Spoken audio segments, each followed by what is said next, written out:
Buenas tardes, buenas noches, buenos días, chicas y chicos de la Escuela de Liderazgo Juvenil por la Democracia y los Derechos.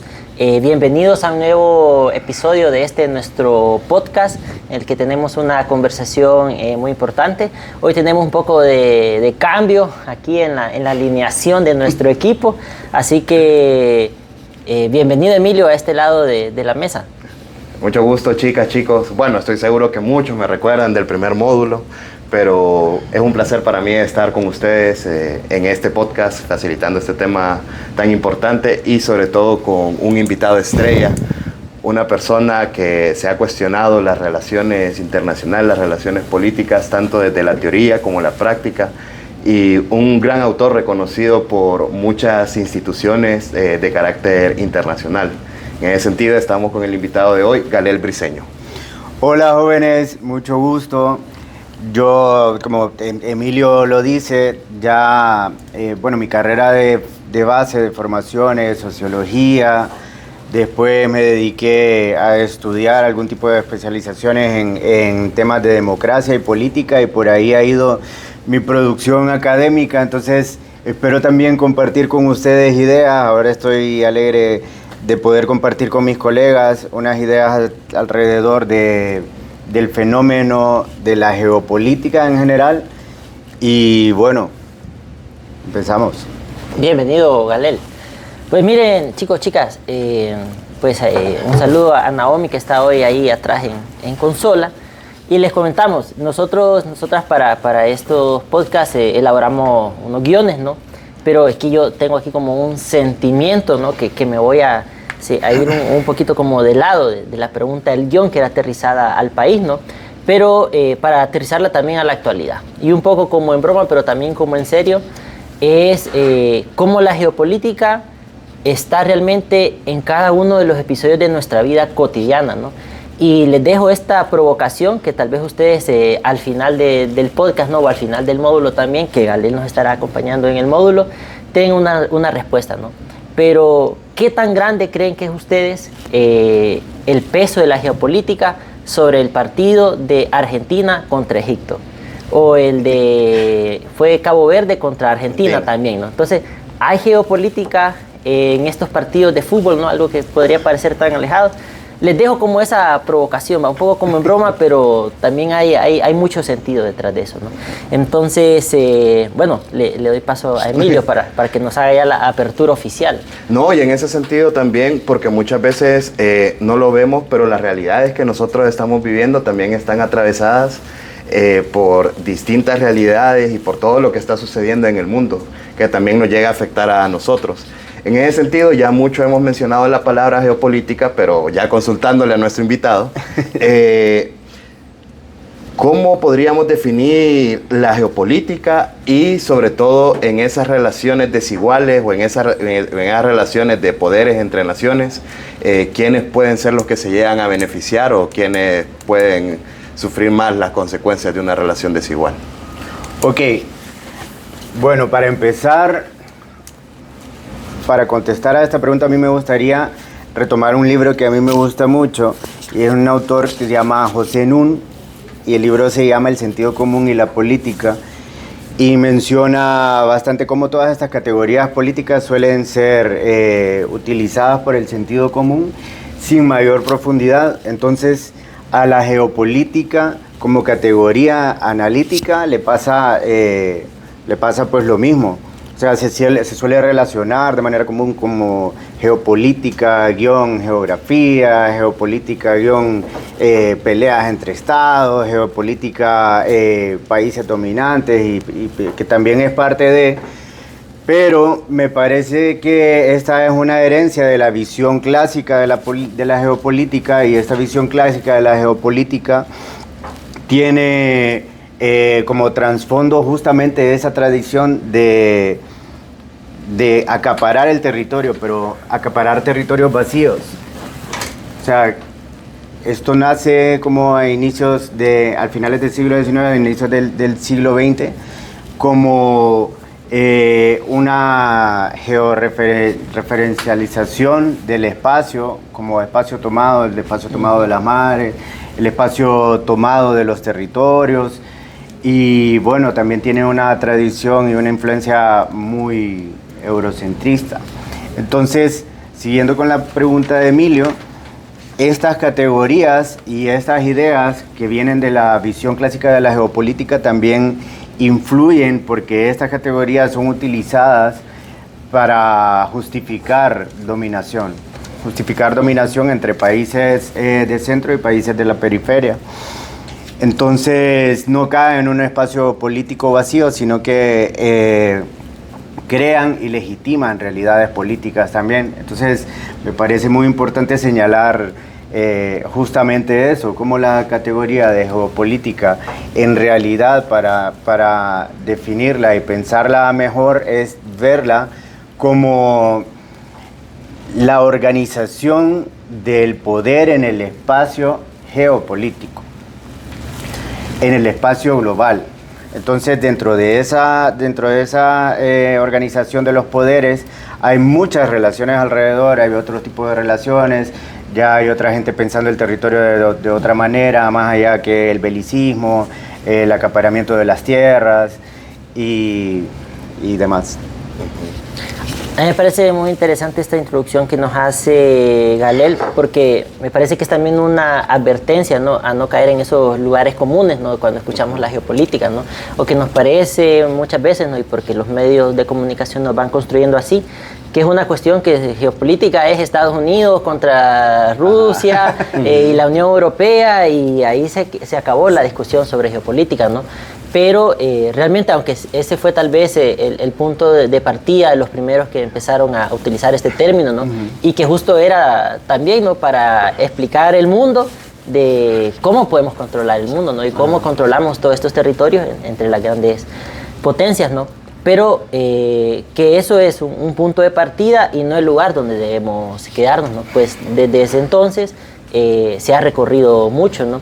Y un elemento a destacar es que aunque la distribución de ese poder a nivel global es desigual, pero realmente todos los estados, si lo vemos desde esa perspectiva, los actores, ¿no?, o todos los individuos, al final tenemos también, somos actores, ¿no?, dentro de este escenario de la geopolítica.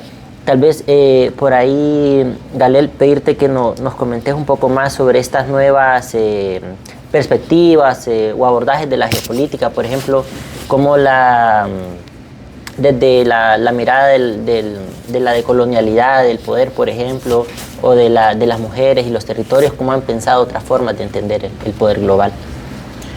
Sí, eso es muy importante porque a partir de la mitad del siglo pasado ya empiezan otras visiones más contemporáneas, más recientes, y es pues la perspectiva de la geopolítica, crítica. Y para poderlo explicar mejor, me parece que lo que sirve es el análisis comparativo entre las dos corrientes de pensamiento, la clásica y la teoría crítica, porque la clásica, como ya veníamos diciendo, es más relacionada con el acaparamiento del territorio, el control de territorio, el control marítimo, el control de puntos claves, un poquito más belicista, como lo decíamos antes, y a partir de esta mirada viene la perspectiva crítica y ya cambia la pregunta, ya no solo es cómo vamos a hacer para controlar este territorio, sino como qué pasa, quién resignifica ese territorio, quién hace la identidad nacional de ese estado, quiénes son el territorio, quiénes construyen un ideario de territorio. Entonces, las corrientes más fuertes de geopolítica crítica es, por ejemplo, la corriente feminista que ya no solo habla de los estados como espacios vacíos, porque cuando vos hablas de un estado como un espacio vacío, ¿a quién invisibilizás, pues?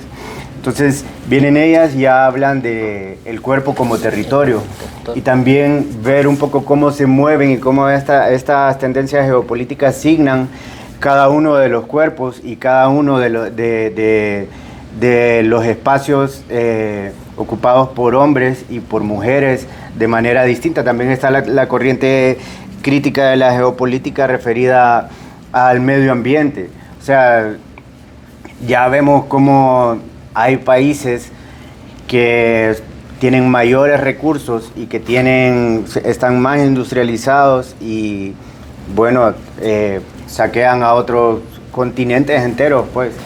Entonces, ellos muchas veces plantean cómo es posible, más bien critican cómo podés hacer un saqueo casi permanente e infinito en un planeta de recursos finitos, pues. Entonces, es una corriente crítica bastante importante dentro de la geopolítica.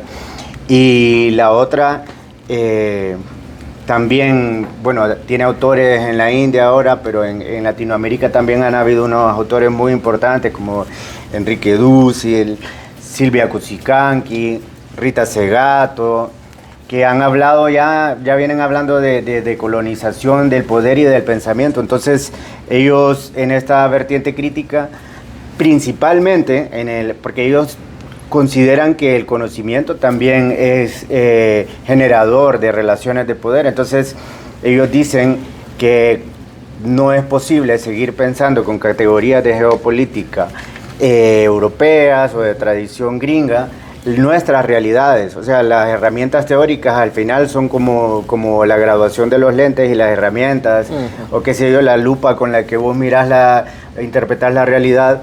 Y muchas veces estas categorías que vienen de Europa vienen de realidades totalmente distintas y por lo tanto no es muy pertinente forzarlas a estos contextos. Entonces ellos tienen una propuesta de decolonización del pensamiento y ver un poco las relaciones de poder distintas, visibilizar las estructuras de poder donde también se mueve en el cotidiano, como vos decías, la geopolítica. Pues la geopolítica al final está en todo, está en el precio de la gasolina, está en el partido de Egipto.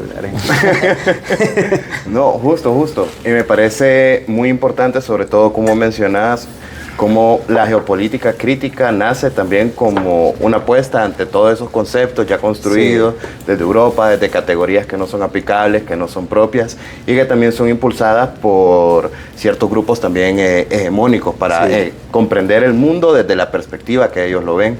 En ese sentido, digamos, como que aterrizando la discusión más a nuestra región, a Centroamérica, me gustaría consultarte cuáles serían tus consideraciones sobre el término Triángulo Norte.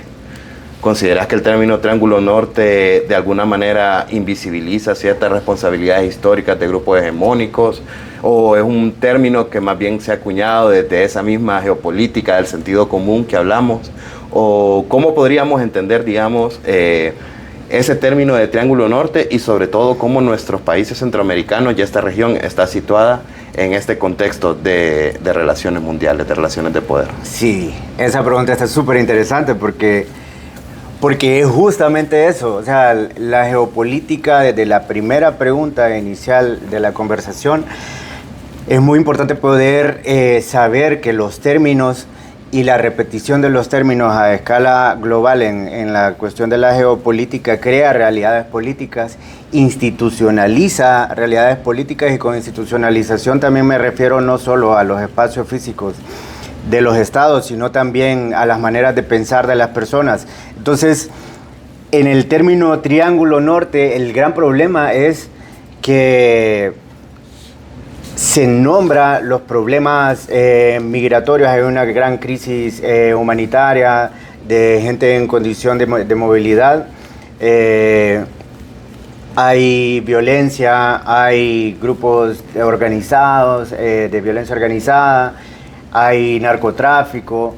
Entonces, desde la perspectiva crítica, no es que se invisibiliza, digamos, o no se pone el dedo en esa llaga, sino que también sirve para desmitificar eso, pues. O sea, que te pongan la etiqueta de vos sos violento, vos simplemente estás migrando para mi país y aquí no te queremos, etcétera, etcétera. Eso al final tiene consecuencias institucionales, y lo que trata de nombrar como contraposición la geopolítica crítica es, más allá de eso, las causas y los efectos de lo que se invisibiliza, como por ejemplo el saqueo a los recursos, el acaparamiento de las tierras, la gente que se mueve por violencia, también deportaciones masivas, la llamada lucha contra el narcotráfico. Todos esos temas también influyen en eso, pues. Por lo tanto, yo creo que me parece importante no solo quedarse en la crítica, en el señalamiento a los problemas sociales, sino también en las causas y en los efectos y las consecuencias que tienen en relación con otros países, pues. Yo creo, con todo esto que menciona Galel, ¿no? Y cómo toda la comprensión de geopolítica se ha ido ampliando, y con este tema también del Triángulo Norte hay una cuestión que a mí me parece muy interesante, ¿no? Y es cuando ya la geopolítica en el análisis no opera solo de manera bélica o sobre el territorio, sino también sobre el conocimiento y sobre la mente, ¿no? Sobre el pensamiento, ¿no? Y esto para vincularlo un poco con todo este tema de la colonialidad del poder, ¿va? Y parto del tema de lo del Triángulo Norte, ¿no? O sea, ¿quién definió esa categoría? Ajá. Pero la categoría fue definida afuera, pero nosotros la hemos incorporado y aceptado sin meter ni las manos, ¿no? Pero realmente no es un fenómeno nuevo, ¿no? Y una forma de rastrearlo es hasta la temporada de la colonia, ¿no? Nosotros, las personas de aquí, de América Latina, de Avia Yala, como queramos decirlo, no éramos personas, según los conquistadores, ¿no? Y ahí hay una ruptura, ¿no? En toda la forma de pensar que nos acompaña hasta hoy en día, ¿no? Todo ese tema de la colonialidad del poder, que lo vamos a ver también en el módulo de feminismo, ¿no? También con los sistemas de dominación, pero también, ¿no? La construcción de estas categorías como raza, ¿no? Cómo llevan a negar a la otra persona, ¿no? Y que eso lo vemos todavía en discursos ligados con el tema del desarrollo, ¿no? Que lo vamos a abordar un poco más adelante, ¿no? Pero sí, para hacer énfasis con ustedes, chicos y chicas, de que esto de la geopolítica no es un tema solo de los estados o de los organismos económicos internacionales, sino que está operando ahí continuamente sobre nuestra mente. Lo vimos en uno de los podcasts anteriores con el tema de imperialismo cultural, ¿no? ¿Por qué Estados Unidos y toda su forma de vida es lo que nos parece el ideal de vivir? Exactamente, ¿no? La McDonaldización. y todo lo que sea medio trigueño, lo que sí se escucha un poco raro, entonces ya eso está como mal, ¿no? El famoso color prieto, como dicen. El color prieto, color cartón. No, justo. Y al final también es bien importante, justo como lo resaltás, entender que también todas estas estructuras de dominación, sobre todo desde el pensamiento, viene desde la negación de un proceso de conquista de saberes populares, de una civilización, de un proceso de conquista, de un proceso de dominación que al final paulatinamente ha ido configurando los esquemas de pensamiento que nosotros tenemos hoy día, inclusivemente. En ese sentido, siempre decía un gran filósofo, sociólogo, todólogo le podemos decir, que Michel Foucault, una frase muy toral que siempre me ha gustado de él: donde existe poder, existe resistencia. Entonces, en ese sentido, siempre, pese a que existan, digamos, como que todas estas estructuras hegemónicas, que es un término que hemos utilizado mucho, espero que ya lo hayan comprendido, también es importante reconocer que siempre existen planteamientos, existen alternativas. En este caso, nosotros podemos venir y hablar de uno de los planteamientos más importantes que se ha construido desde América Latina, que inclusive no aparece en textos o no aparece dentro de las investigaciones o dentro del ámbito académico un poco más anglosajón, que es toda esta corriente desarrollada con la concepción del sur global y la teoría de la dependencia. En ese sentido, nos gustaría consultarte, Galel, desde tu perspectiva y desde este plano, desde estas teorías, digamos, ¿por qué podemos decir que el subdesarrollo, entre comillas, latinoamericano no es un estado previo al desarrollo, sino que más bien es el resultado de una acumulación de dinámicas desiguales de poder en el desarrollo de los pueblos de nuestra América Latina? Bueno, como bien lo dice Emilio, para mí yo creo que la escuela de la CEPAL, que es el Consejo Económico para América Latina, ha hecho uno de los aportes más importantes para las ciencias sociales, justo situado en transformaciones socioeconómicas de muchos países de América Latina. Y esta corriente nació con Raúl Prebisch, seguida con varios autores y autoras. Es muy importante establecer aquí las categorías justo pensadas. Yo creo que las vamos a desarrollar con mayor detenimiento en el módulo, pero justo están pensadas a nivel geopolítico, y es justo una manera crítica de pensar a América Latina en sus condiciones estructurales, internas de todos los países, y también a nivel global en relación a otros países que manejan mayores recursos. Lo que plantea la teoría cepalina es que hay unos países de centro y hay unos países de periferia. Entonces, por ejemplo, hay unos países produciendo tecnología, te producen un BMW, unos carros impresionantes.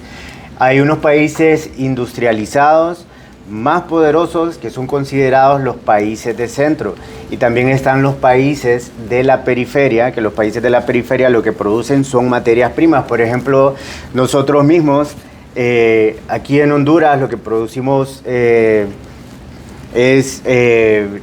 lo que se llama economía de postre. Pues es distinto que te manden que tengas que importar un avión porque en tu país no lo producen, a que vos produzcas un platito de postre con banano, con café, con el cafecito y con un par de camarones, un cóctel de camarones, y que se lo coma un suizo allá al otro lado del charco. Entonces es muy desigual la relación entre los países de centro y los países de periferia, y eso habría que entenderse a partir de estos intercambios desiguales. La pregunta de Emilio es muy importante porque dice, bueno, ellos hacen toda una teoría, pero en el fondo, para explicarlo de manera sencilla, lo que ellos desmitifican es el subdesarrollo no es ausencia del desarrollo. O sea, al sistema mundo y al sistema global de estas desigualdades así tan asimétricas de poder entre países, le conviene que existan estos países en esta situación de desigualdad en relación a otros países que tienen mayores recursos. Entonces, por ejemplo, hay un sociólogo que escribió una obra que se llama Economía y Sociedad, y dice que esos países, bueno, él en realidad de lo que habla es de las personas, de tu posición económica está relacionada a la posición que vos tenés en el mercado. Entonces viene otro sociólogo que se llama Emmanuel Wallerstein y usa esa misma genealogía para usarla con los países, y es lo que pasa también en la teoría cepalina, que dice el país depende mucho, los países dependen mucho de la posición que tengan en el mercado global. Entonces, si solo producís pocas materias primas sin mayor valor agregado, vas a estar subyugado y vas a estar siendo dominado como un país de la periferia. Eso no significa que estemos necesariamente estancados en el subdesarrollo, pues, sino que ellos nombran que hay que poder visibilizar esas estructuras de dominación globales para saber cómo salir de ellas. Entonces vienen ellos y lo que plantean, que fue un modelo económico que se desarrolló aquí en América Latina, y es la industrialización por sustitución de importaciones, o el modelo EASY. A mí me parece una propuesta genial que funcionó muy bien en muchos países, lastimosamente en otros no. Y pues es eso, ¿no? A partir de nombrar todas estas situaciones de desigualdades globales, bueno, entonces, ¿qué hacemos ahora? Ahora hay que producir y hay que intercambiar, y hay que darle mayor valor agregado a lo que nosotros producimos para poder posicionarnos mejor en el plano global, pues. Entonces, por ahí va la cosa. Para hacer una vinculación para los chicos y las chicas de la escuela, ¿no? Tal vez con el tema de desigualdades, con el cual están mucho más familiarizados, creo que para ustedes esta premisa de el pobre es pobre porque quiere, pues ya no es válida, ¿no? Yo creo que ustedes han superado ampliamente esa premisa, ¿no? Y digamos que la crítica a esa premisa es un poco también lo que nos plantea Galel, ¿no? Así como las personas no partimos del mismo punto, ¿no? Ni de las mismas oportunidades para desarrollarnos, tampoco los estados, ¿no? Entonces, así como hay está el vecino que tiene como la oportunidad de ir a la universidad, no, bueno, va al Liceo Franco, después va a una universidad en Francia y toda la cuestión, ¿no? Y está el otro vecino que pues sus papás apenas se ajustan para ponerlo en la escuela pública y todo. Un poco nos pasa así, ¿no? A los estados, ¿no? A los países. Y al igual que en las personas, no es un tema de esfuerzo, no es que no, en Estados Unidos trabajan más y en Honduras somos más haraganes. No, mentira, si se vayan a las 4 de la mañana y la gente ya está ahí trabajando, ¿no? Pero hay unas condiciones que no hemos definido nosotros, sino los países poderosos, que es la que mantienen como ese orden de las cosas. Y tal vez para agregarle otra variable, Galel, y que ahí nos puedas ampliar, por favor, esto del tema del extractivismo, ¿no? ¿Cómo lo metemos, digamos, en toda esta discusión, ¿no?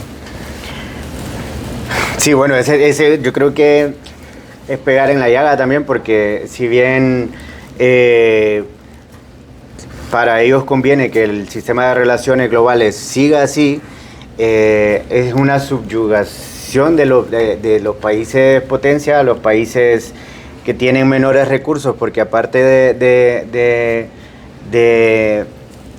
vender y especular con los precios a nivel global, también vienen las corporaciones de estos países, entran a estos países y saquean esos países, o sea, despojan a la gente de su propio territorio. Ya lo vemos con Canadá, pues. Canadá, las corporaciones canadienses de extracción de minerales y minería a cielo abierto son dueños y señores de casi toda América Latina, pues, y ahora ya el mundo va avanzando así súper rápido, las tecnologías van avanzando súper rápido y se van necesitando para la producción de estas tecnologías una cantidad de minerales que ¿de dónde las van a sacar? Pues, sino de Brasil, de países latinoamericanos. De Ecuador. Sí, de Ecuador, Bolivia. Y bueno, también está el caso europeo del saqueo a África, pues. Entonces, el extractivismo es también un fenómeno global cruel y terrible. A este tema del extractivismo, para dejarle solo un elemento en el análisis a los chicos y las chicas y actualizando, ¿no? Está todo el tema del saqueo de nuestras materias primas, ¿no? Minerales, en el caso de Honduras, el oro, plata, ¿no? Porque nosotros no tenemos... Madera. Madera, sí, madera en el caso. No tenemos como tantas tierras raras. Pero hoy mismo, ¿no? Con todo el auge de la inteligencia artificial, el mundo necesita algo, data center, centros de datos, que consumen muchísima agua. Y esos centros de datos no están en Ginebra, no están en Bruselas, sino que están ocupando ahora territorios en América Latina, que además ya tenemos problemas de estrés hídrico. Entonces también para cuando le están ahí preguntando cosas que ustedes podrían pensar por su cuenta a ChatGPT, pues sepan que están contribuyendo. No, mentira. No, justo. Y al final también, digamos que todas estas dinámicas y que todo este entendimiento y estas posturas también han subyugado como que las distintas posiciones desde donde las personas o los tomadores de decisión piensan el Estado y también piensan cómo relacionarse entre los Estados. En ese sentido, hablando un poco, entrando más en el terreno de las relaciones internacionales, Galel, nos gustaría consultarte cómo es ese proceso en el que se han construido, digamos, las distintas categorías en donde se enmarca todo este proceso de las relaciones internacionales. Específicamente, digamos, poniendo como ejemplo el institucionalismo, por ejemplo. Un Estado o los tomadores de decisión que llegaron por una vía electoral democrática, digamos, deciden que el Estado va a tener una naturaleza más institucionalista, por ejemplo, o son cambios que se van dando con el desarrollo del tiempo y el desarrollo de las relaciones entre distintas naciones o relaciones multilaterales entre distintas naciones en ese sentido? Bueno, yo creo que aquí es muy importante ver en las corrientes teóricas de las relaciones internacionales, es muy importante ver cómo los estados pueden al mismo tiempo tomar varias de las corrientes en decisiones particulares y locales, siempre en el plano global. Por ejemplo, tienes en la corriente, lo vamos a desarrollar más en el módulo, todas las corrientes de las relaciones internacionales. Pero, por ejemplo, está la parte, un Estado puede ser muy estructural para posicionarse, para tomar la decisión de posicionarse a nivel global en temas identitarios. Por ejemplo, Honduras habla mucho de posicionarse en transiciones de gobierno, habla mucho de posicionarse en el mundo, que nos dejaron mal, que ahora hay que posicionarse frente a estos estados y no frente a estos estados. También la gran disputa China-Estados Unidos, la cara identitaria, política identitaria del país, corresponde entonces a esta mirada estructuralista que prioriza el análisis sobre las identidades políticas. Entonces esa es, por ejemplo, una línea de la corriente teórica de relaciones institucionales dentro del estructuralismo. Por otro lado, estaría también como la parte bélica, como la parte más tradicional, y esa puede ser una vía explicativa, teórica explicativa, de las decisiones que toma un gabinete de gobierno en cuanto a doctrinas de seguridad nacional, y por ahí va la cosa. Las corrientes de relaciones internacionales van siendo combinadas. No es, lo que quiero decir con esto es que no es que una tarde un gabinete de gobierno se sienta y dice vamos a tomar una corriente institucionalista, vamos a tomar una corriente necesariamente neoliberal, vamos a tomar una corriente de estructuralismo, sino que en la toma de decisiones locales, en el panorama global, se van combinando todas estas situaciones, y a quienes realmente nos sirven para ver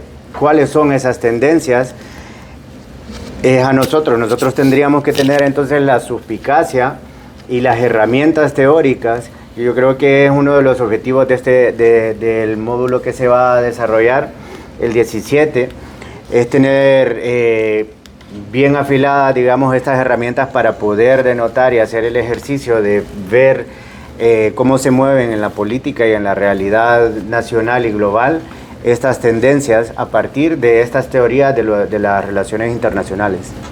Y en ese sentido, en Honduras, ¿cómo se nota todo este proceso? En el caso específico de Honduras. Pues, bueno, yo creo que, vaya, lo que decía Elías al principio de esta conversación, es que una idea que me parece que tiene que quedar clara en todas estas reflexiones es que la geopolítica nos signa en el día a día y en lo cotidiano, signa nuestros cuerpos, signa nuestros imaginarios y signa lo que somos todos los días. Entonces, respondiendo a tu pregunta, agarrando el ejemplo de el liberalismo. El liberalismo como corriente teórica dentro de las relaciones internacionales. Yo me imagino despertándome un día así, me baño, enciendo la tele, están los canales de noticias, está hablando algún economista de posicionar a Honduras en el plano global como un país que atrae la inversión privada extranjera, etcétera, etcétera, para generar empleo. Cambias el canal y también están mencionando esto, están mencionando también expandir las relaciones de Honduras fortalecer las relaciones de Honduras con Estados Unidos, fortalecer las relaciones de Honduras con Israel, también esto vinculado al auge de las derechas latinoamericanas, son parte de este liberalismo económico que plantea justamente eso, pues.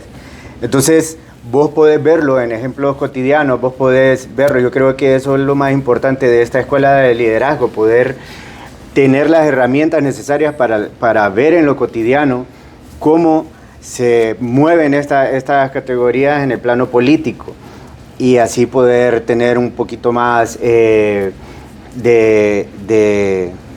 claro el panorama y pues tener mayor incidencia política.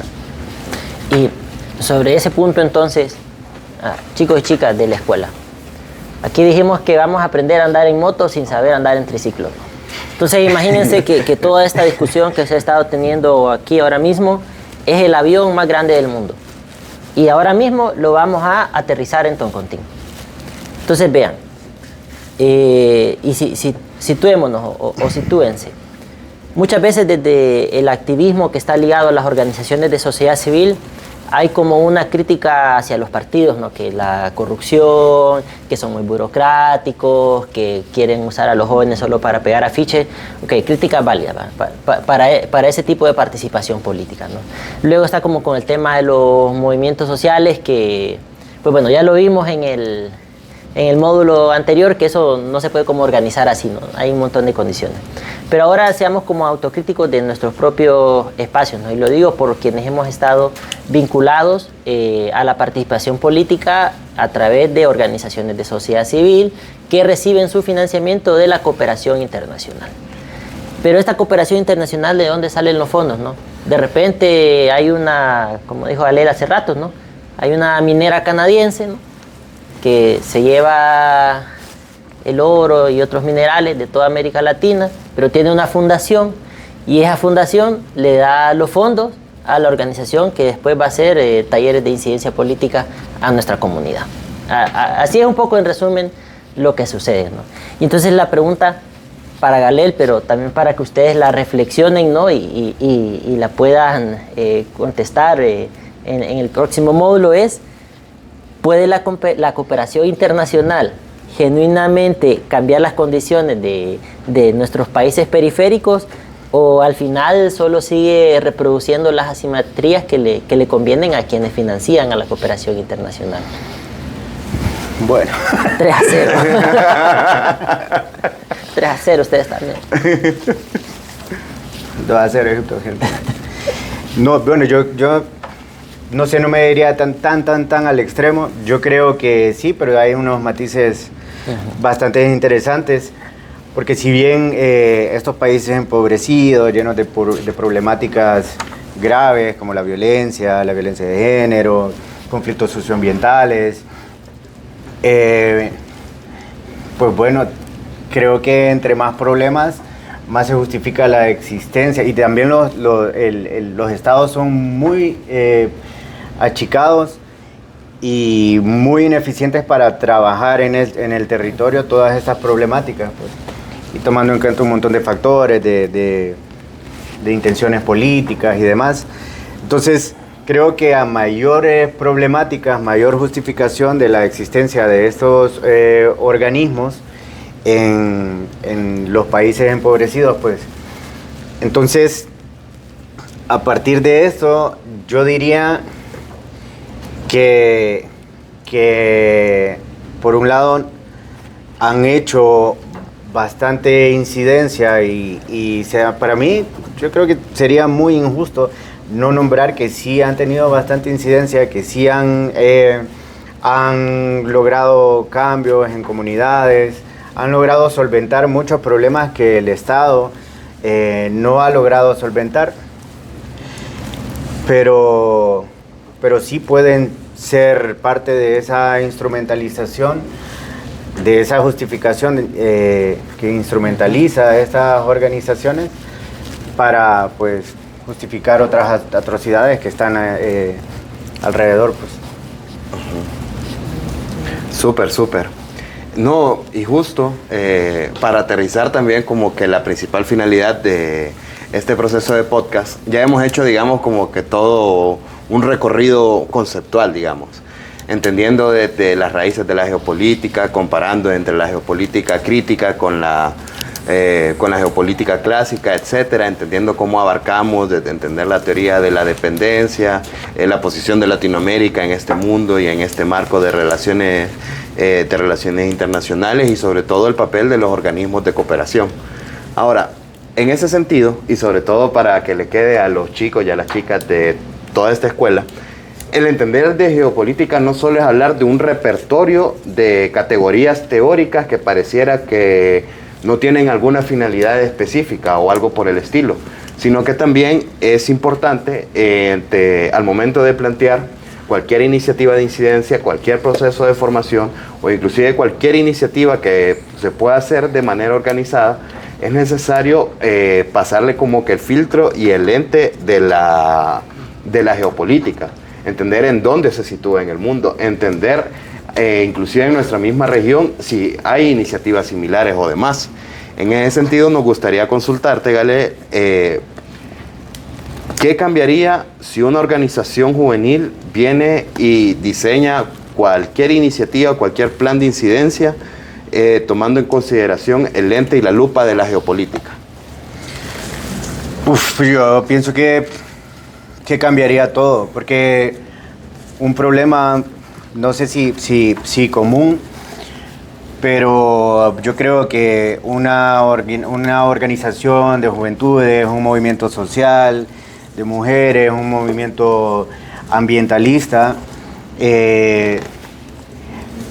tiene que tener claro, por ejemplo, no tengo que decir tiene que tener, pero sí podría tener más claro el panorama de las problemáticas locales y lo vincula a situaciones más globales, a poner ese problema de tu municipio en una escala más global. Te va a poder hacer ver cuáles son las cosas que signan a tu municipio y que están relacionadas, y vas a poder tener las alternativas de la incidencia. Se me ocurre, por ejemplo, un municipio con tradición migratoria.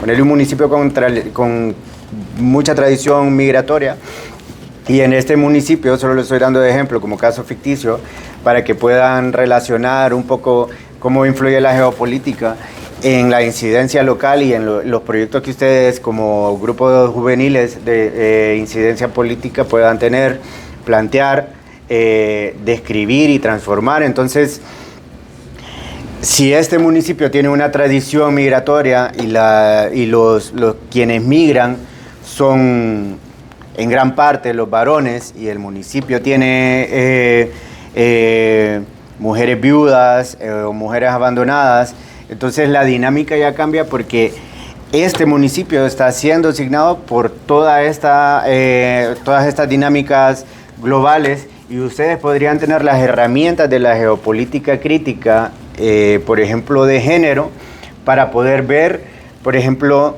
cómo estas transformaciones signan la vida cotidiana de las mujeres, la economía de los cuidados hacia los niños, los modelos de sobrevivencia, el empleo, el desempleo en migrantes retornados. Eso solo es un ejemplo de problemática social que cambia cuando vos le pones la lupa de lo geopolítico a un problema social, pues, en el que vos querés incidir como grupo de juventudes. Entonces, para mí, yo creo que hay una premisa súper bonita de poder ver lo general en lo particular, pues.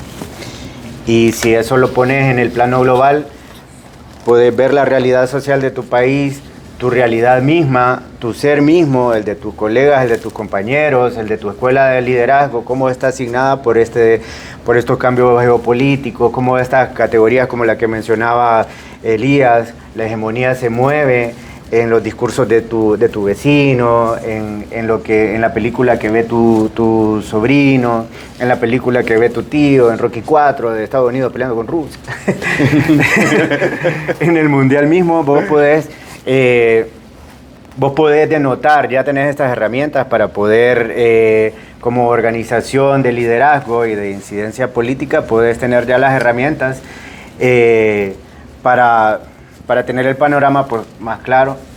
Y yo creo que con el panorama más claro, con estas herramientas teóricas, con estos ejercicios de debate también, de exponer cuáles son las realidades políticas de cada uno de ustedes, pues es más práctico y es más fácil incidir en la realidad social. Pues. Creo que ha sido una conversación buenísima la que hemos tenido y lamentablemente tenemos que llegar al cierre. Afortunadamente podemos retomar todos estos temas durante el módulo. Antes de darle unas palabras finales, solo quisiera hacerle como una reflexión, ¿no?, a los chicos y las chicas de la Escuela de Liderazgo y con todo este tema de geopolítica. Y es un escenario que ya le pasó a otros jóvenes y muy posiblemente les pase a ustedes también. Hubo grupos de jóvenes que se organizaron en torno a la no discriminación de las personas que viven con VIH-Sida y de repente las prioridades de la cooperación cambiaron y todo este esfuerzo se vino abajo. Hubo un momento también que el financiamiento estaba para el tema de la participación política, de la promoción de la democracia y se organizaron muchos jóvenes en torno a esto, pero cuando cambió la prioridad de la cooperación internacional, el esfuerzo se vino abajo, ¿no? Hoy estamos con el tema de derechos sexuales y reproductivos. Pero ¿qué pasa en el escenario si dentro de 5 años, dice la cooperación, realmente ahora lo que vamos a trabajar es medio ambiente o inteligencia artificial? ¿Van a poder seguir sosteniendo sus espacios de organización, sus iniciativas de incidencia, su trabajo orgánico? ¿O realmente dependemos muchísimo de la cooperación? Se los dejo por ahí. Emilio, la despedida. No, bueno, primero que nada resalto justo lo que mencionó Elías. Esta fue una gran plática. Alguien con la expertise de Galel también que nos permita profundizar sobre todos estos conceptos.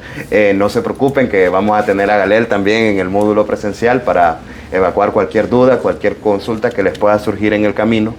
Y yo como reflexión final les dejo algo que ya habíamos abordado, pero que sí me parece como que muy importante hacerle hincapié.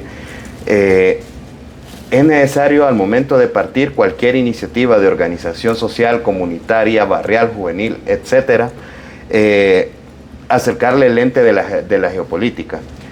Y no solo también por el tema de identificar tendencias de cooperación, que es algo muy válido, muy importante, cuestionarnos sobre nuestra dependencia hacia esos fondos, sino también desde el espacio de permitirnos poder articular esfuerzos con personas que también están en nuestra misma página, con organizaciones que están en nuestra misma página. Porque al final los procesos organizativos no solo salen de lo local, sino que también es la oportunidad de poder dar el salto a algo más regional y a consolidar una apuesta mucho más regionalista, latinoamericanista, etc. Y esas son cosas que se pueden, son procesos que se pueden facilitar de sobremanera, haciendo un análisis geopolítico de condiciones sociales, problemáticas sociales, por lo menos en la región o ya sea en el continente como tal, para poder seguir articulando esfuerzos y sobre todo poder seguir las causas primigenias por las que empezamos todos estos procesos de organización. Así que sin más. Bueno, muchas gracias, Galel. Gracias a ustedes, ya estoy ansioso por hacer todos estos ejercicios con ustedes y poder conversar con ustedes. Nos vemos el 17. Hasta la próxima. Hasta la próxima, amigos. Eso es todo, amigos. Ganó Egipto. Ganó Egipto.